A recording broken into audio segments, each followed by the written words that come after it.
Assalamualaikum warahmatullahi wabarakatuh. Perkenalkan, nama saya Agatha Gidea dengan NIM 126207212012087 dari kelas MPI 2B. Saya merupakan salah satu mahasiswi dari program studi Manajemen Pendidikan Islam Fakultas Tarbiyah dan Ilmu Keguruan dari UIN 1 Tulungagung. Sebelum itu, saya ingin mengucapkan terima kasih kepada Ibu Dr. Binti Mu'alamah SAG MPD selaku dosen pengampu mata kuliah Filsafat Manajemen Pendidikan Islam dan kepada teman-teman yang sudah menyempatkan waktunya untuk menonton video saya. Kali ini, saya akan membahas materi mengenai ontologi manajemen pendidikan Islam. Ontologi berasal dari kata ontos dan logos. Ontos artinya ada, sedangkan logos artinya ilmu. Dalam bahasa Yunani, ontologi berarti ilmu tentang yang ada. Jadi, ontologi dapat diartikan sebagai ilmu ataupun teori tentang wujud hakikat yang ada. Secara istilah, ontologi adalah cabang dari ilmu filsafat yang berhubungan dengan hakikat hidup tentang suatu keberadaan yang meliputi keberadaan segala sesuatu yang ada dan yang mungkin ada. Lebih tepatnya, ontologi merupakan cabang ilmu filsafat yang berhubungan dengan hakikat apa yang terjadi. Menurut Muhajir, ontologi adalah ilmu yang membicarakan tentang keberadaan dan yang dibahas dalam ontologi adalah hakikat realitas. Ontologi itu membahas tentang apa yang ada yang tidak terikat oleh suatu perwujudan tertentu. Selanjutnya, materi mengenai ontologi dalam pandangan Islam.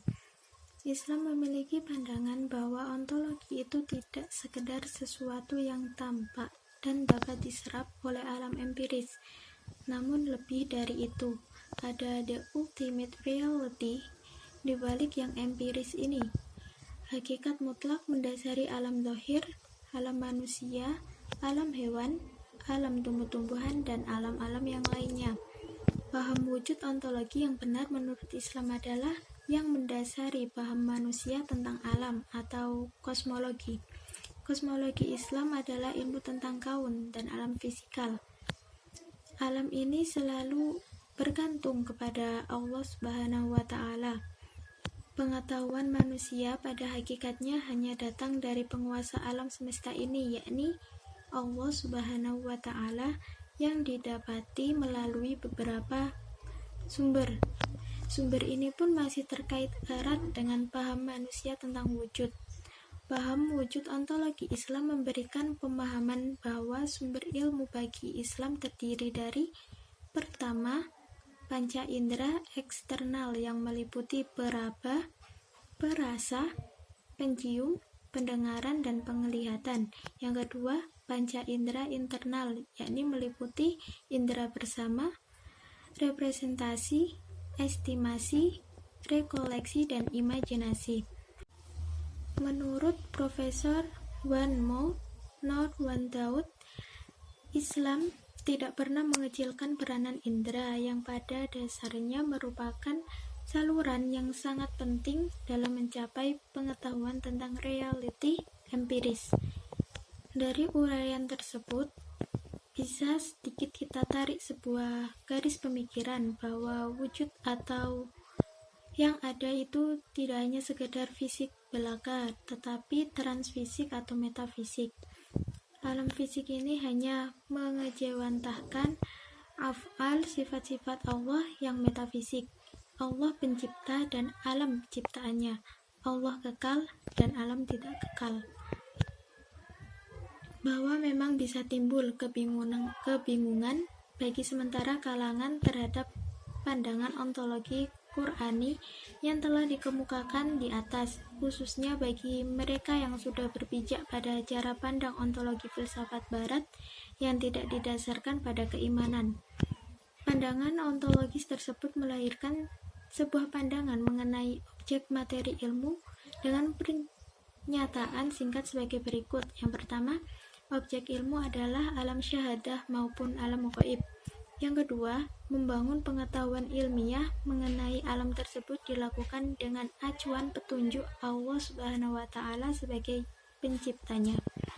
Selanjutnya, yang mesti menjadi perhatian kita semua dalam memahami ontologi dalam perspektif Islam adalah bahwa pandangan Islam tentang realitas sebagai objek kajian ilmu ternyata tidak hanya terpaku pada dunia empirik atau fisikal, tetapi juga mencakup dunia ruh atau alam gaib. Diri manusia sendiri adalah sebuah miniatur alam semesta ini yang tidak hanya terdiri atas jasad atau badan saja, tapi juga hati, perasaan, jiwa, dan ruh yang merupakan bagian dari Tuhan. Karena itu, metodologi pemikiran Islam tidak bisa hanya mengendalikan kekuatan dan kejeniusan pemikiran atau rasio saja, tetapi harus dengan kesucian hati dan keimanan yang kuat. Tadi kita sudah mengetahui pengertian atau definisi dari ontologi. Sekarang kita juga perlu mengetahui pengertian dari manajemen. Manajemen dari segi bahasa berasal dari bahasa Inggris yang merupakan terjemahan langsung dari kata manajemen yang berarti pengelolaan, ketatalaksanaan, atau tata pimpinan. Sementara dalam Kamus Inggris Indonesia, bahwa kata manajemen berasal dari akar kata to manage yang berarti mengurus, mengatur, melaksanakan, mengelola, dan memperlakukan. Jadi, manajemen merupakan sebuah proses pemanfaatan semua sumber daya melalui bantuan orang lain dan bekerja sama dengannya agar tujuan yang telah ditetapkan dapat tercapai secara efektif dan efisien. Manajemen pendidikan Islam merupakan suatu proses pengelolaan lembaga pendidikan secara Islami dengan cara menyiasati sumber-sumber belajar dan hal-hal yang terkait untuk mencapai tujuan pendidikan Islam secara efektif dan efisien. Terdapat pula 7 objek atau sumber daya yang menjadi kajian dalam manajemen pendidikan Islam, yaitu yang pertama, man atau manusia, merupakan unsur yang terpenting yang perlu dikelola dalam manajemen pendidikan. Pengelolaan yang biasa dilakukan misalnya dengan mengorganisasikan manusia dengan melihat apa yang menjadi keahlian orang tersebut. Yang kedua, money atau uang. Maksudnya adalah untuk mengelola pendanaan atau pembiayaan secara efisien sehingga tidak terjadi pemborosan dalam suatu lembaga pendidikan. Yang ketiga, materials atau bahan materi, merupakan aspek yang tidak kalah penting dalam manajemen pendidikan. Melalui pengelolaan material, maka bisa terbentuk kurikulum yang berisi panduan dasar untuk mentransfer ilmu dari guru ke siswa. Yang keempat adalah metode atau metode. Pengelolaan metode juga harus dilakukan dengan baik. Metode yang digunakan untuk mengajar guru di sekolah satu dengan guru di sekolah lain tidaklah sama karena tergantung pada kesiapan siswa yang diajar. Yang kelima, machines atau pengelolaan mesin, bertujuan untuk dapat mengelola mesin yang digunakan untuk mendukung proses belajar mengajar supaya dapat digunakan sebaik mungkin dan tidak cepat mengalami kerusakan. Untuk orang yang mengelola mesin, biasanya harus orang yang benar-benar tahu cara merawat mesin tersebut dengan baik. Yang keenam, market atau pasar, merupakan salah satu kunci yang menentukan sekolah atau lembaga pendidikan tersebut menjadi lembaga pendidikan yang besar ataupun kecil. Pasar yang dimaksud adalah masyarakat secara luas. Sasaran yang dituju adalah masyarakat yang berniat menyekolahkan putra-putri mereka. Dan yang terakhir adalah minutes atau waktu. Waktu perlu dikelola dengan baik karena waktu belajar peserta didik di sekolah sangatlah terbatas, sehingga perlu pengelolaan yang baik supaya waktu belajar mengajar menjadi lebih efisien. Setelah memahami pengertian dari ontologi dan juga manajemen, selanjutnya kita harus mengetahui dan memahami juga mengenai ontologi manajemen pendidikan Islam. Dasar ontologi dalam pendidikan adalah cabang filsafat yang berkaitan dengan proses analisis atas hakikat fundamental mengenai keberadaan dan realitas terdalam dari sesuatu. Secara umum, topik analisis metafisika dalam pendidikan meliputi kajian tentang eksistensi pendidikan, karakter pendidikan, hakikat ruang dan waktu dalam pendidikan, kausalitas dalam pendidikan, dan materialisme dan spiritualisme dalam pendidikan.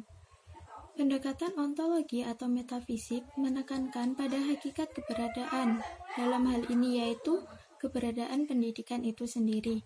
Keberadaan pendidikan tidak terlepas dari keberadaan manusia.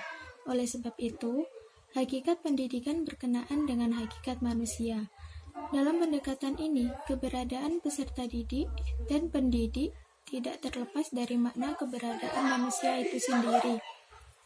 Kedua jenis pendekatan mengenai hakikat pendidikan, baik pendekatan ontologis maupun pendekatan metafisik, mempunyai kebenaran masing-masing. Ilmu pendidikan sebagai ilmu tentunya mempunyai objek, metodologi, serta analisis mengenai proses pendidikan. Sekalipun demikian, objek ilmu pendidikan atau subjek ilmu pendidikan adalah anak manusia, sehingga tidak terlepas dari pertanyaan mengenai hakikat manusia. Sekalipun demikian, pendekatan-pendekatan tersebut tidak menyajikan suatu pengertian yang utuh mengenai manusia dan mengenai hakikat pendidikan. Ontologi merupakan analisis tentang objek materi dari ilmu pengetahuan, berisi mengenai hal-hal yang bersifat empiris, serta mempelajari mengenai apa yang ingin diketahui manusia dan objek apa yang diteliti. Ontologi membahas apa yang ingin diketahui mengenai teori yang ada. Perkataan lain, bagaimana hakikat objek yang ditelaah sehingga membuahkan pengetahuan. Secara ontologis, pendidikan Islam merupakan hakikat dari kehidupan manusia sebagai makhluk berpikir, merasa, mengindra, dan bertindak. Selanjutnya, pendidikan sebagai usaha pengembangan potensi diri manusia dijadikan sebagai sarana untuk mendidik dan potensi mengembangkannya. Ontologi pendidikan Islam menyelami hakikat dari pendidikan Islam. Kenyataan dalam pendidikan Islam dengan segala pola organisasi yang melingkupinya, meliputi hakikat pendidikan Islam dan ilmu pendidikan Islam, hakikat tujuan pendidikan Islam, hakikat manusia sebagai subjek pendidikan yang ditekankan kepada pendidik dan peserta didik, dan hakikat kurikulum pendidikan Islam.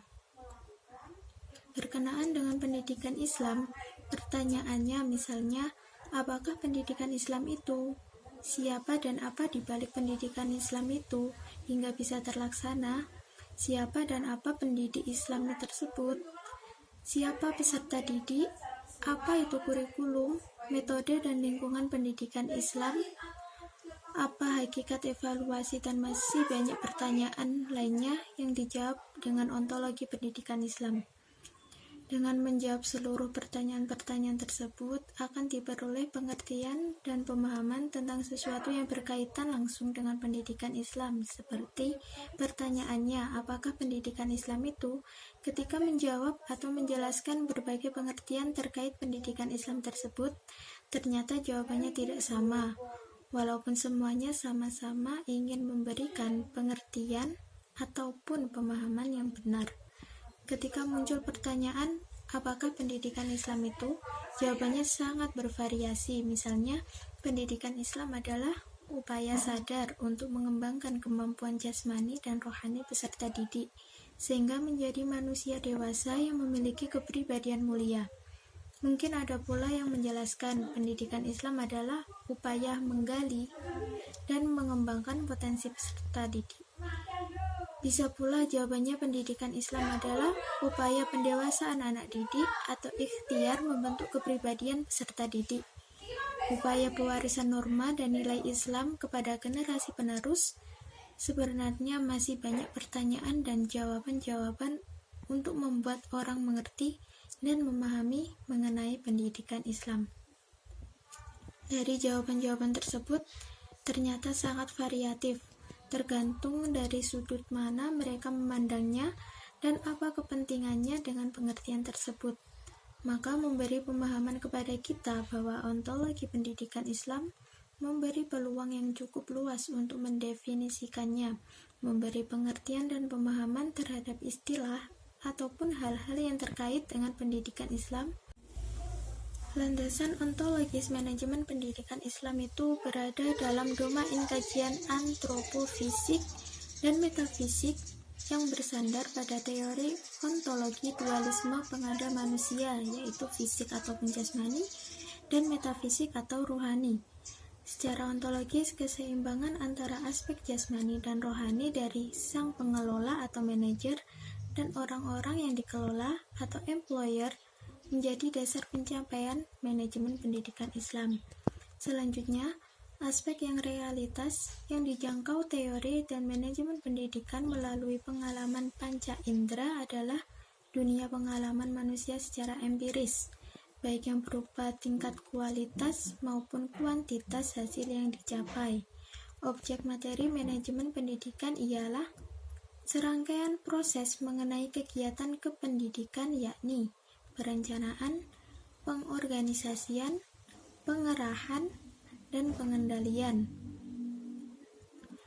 Berdasarkan uraian tersebut, maka ontologi dari manajemen ialah berisi tentang filsafat manajemen yang berupaya menangkap intisari dari kegiatan manajemen, yaitu tindakan manusia atau human action.